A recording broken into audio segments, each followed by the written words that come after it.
definition of derivative to calculate the derivative of f of x equals 2x squared minus 3x plus 4. I would definitely suggest writing the definition of derivative first, because if you forget to mention that you are finding a limit, you will get a point off. So I'm just writing that. If you would prefer to use h, go ahead. I'm just quite familiar with using delta x, so that's what I prefer. Okay, so now we're going to find f of x plus delta x. Remember, what we're going to do is take the x plus delta x, and we're going to put it wherever we see the x. We're going to put it in two places. So I'm going to have 2x plus delta x squared minus 3x plus delta x plus 4, and then minus f of x. F of x is 2x squared minus 3x plus 4. Notice I did put that all in parentheses, and it's all over delta x. Okay, now I'm going to use Pascal's triangle to do x plus delta x squared, which will be x squared plus 2x delta x plus delta x squared, and then minus, I'm going to distribute the 3x minus 3 delta x plus 4, and then I'm going to distribute the minus, so I'll get minus 2x squared plus 3x minus 4, still all over delta x. Now I'm going to distribute that too, so I'll get 2x squared plus 2x delta x plus delta x squared minus 3x minus 3 delta x plus 4 minus 2x squared plus 3x minus 4, still all over delta x. And now things should cancel. The 2x squareds cancel, the 3x's cancel, and the 4's cancel. Everything should always cancel that doesn't have the delta x on it. And now I'll write what I have. I have 2x delta x plus delta x squared minus 3 delta x. It's still all over delta x. Now I can factor out a delta x, so I'll get delta x, 2x plus delta x minus 3 all over delta x. The delta x's cancel, so I'm left with 2x plus delta x minus 3. And I know that the derivative is going to equal the limit as delta x approaches 0. So I'm going to, wherever I see a delta x, I'll put a 0. And when I do that, I will just get 2x minus 3. And if you use the shortcut up here, actually I made a mistake here. This should have been, when I distributed that 2, I should have gotten 4x delta x.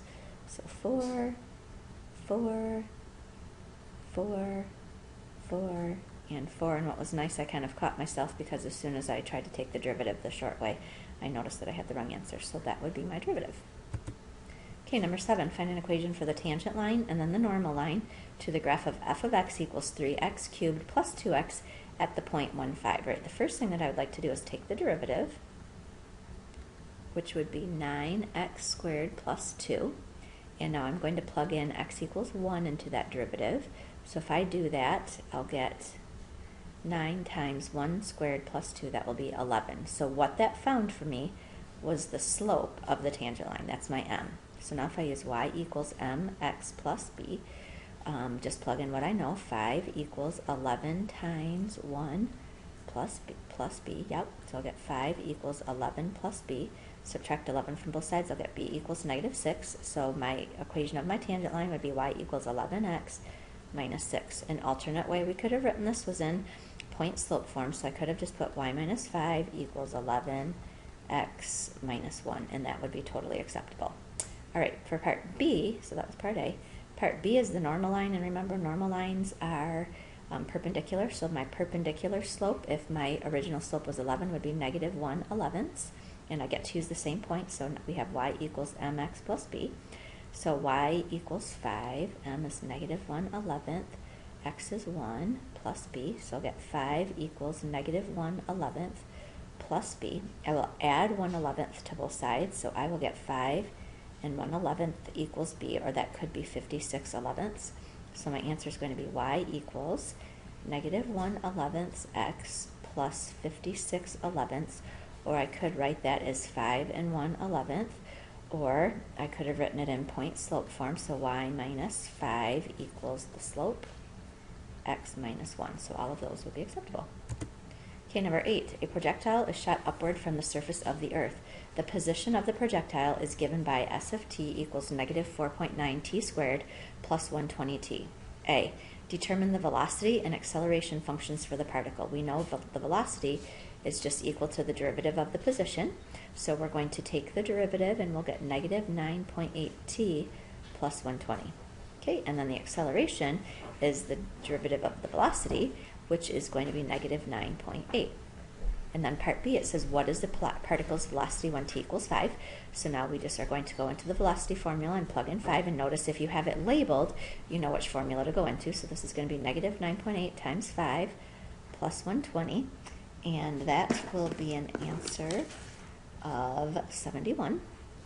Okay, and then what is the particle's acceleration when t equals 5? So the acceleration at 5, again, I already have a formula written out. There's no place to plug in t, so no matter what, my acceleration is going to be negative 9.8. I do not need to put units on this one because no units were given in the original problem. And then for part D, it says, is the particle speed increasing or decreasing when t equals 5? And then to explain. All right, we need to, when we're looking at whether a speed is increasing or decreasing, we need to compare the velocity and acceleration.